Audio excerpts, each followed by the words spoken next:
ഇവിടെ വളരെ കൃത്യമായി നാം മനസ്സിലാക്കേണ്ടുന്ന ഒരു കാര്യം, ജീവിതത്തിന്റെ അടിസ്ഥാന ലക്ഷ്യം പരലോകമാണെന്ന് പഠിപ്പിച്ച്, ആ പരലോകത്തിൽ വിചാരണയുണ്ട്, സ്വർഗ നരകങ്ങളുണ്ട് എന്ന് പഠിപ്പിച്ച്, ഉണ്ണാത്ത ഉറങ്ങാത്ത മയങ്ങാത്ത, തീർച്ചയായും എല്ലാം നിരീക്ഷിച്ചു കൊണ്ടിരിക്കുന്ന ഒരു റബ്ബ് നിങ്ങളെ കണ്ടുകൊണ്ടിരിക്കുന്നുണ്ട്, കർമ്മങ്ങൾ രേഖപ്പെടുത്തപ്പെടുന്നുണ്ട് എന്നത് പഠിപ്പിച്ചുകൊണ്ട് യഥാർത്ഥ ധാർമ്മികതയിലേക്ക് മനുഷ്യനെ നയിക്കുകയാണ്. ഇതിന് സമാനം ഒന്ന് വേറെ ആർക്കാണ് പകരം വെക്കാനുള്ളത്?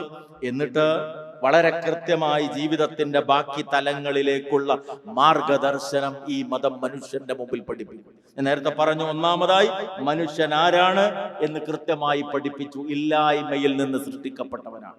ഇല്ലായ്മയിൽ നിന്ന് സൃഷ്ടിക്കപ്പെട്ട മനുഷ്യനെ മരിച്ചു മണ്ണോട് ചേർന്ന ശേഷം വീണ്ടും പുനർജീവിപ്പിക്കാൻ സൃഷ്ടാവായ റബ്ബിന് യാതൊരു പ്രയാസവുമില്ല. അതുകൊണ്ട് ആത്മപ്രധാനമായ, ആത്മാവ് ശരീരത്തിൽ നിലനിൽക്കുന്ന ജീവിത കാലഘട്ടത്തിൽ ആത്മാവ് യാത്രയാകുന്ന മരണത്തിന് മുമ്പ് അധ്വാനിച്ച് പരിശ്രമിച്ച് സമ്പാദ്യം വർദ്ധിപ്പിച്ചാൽ മരണാനന്തരമുള്ള ലോകത്ത് സമാധാനം ലഭിക്കും.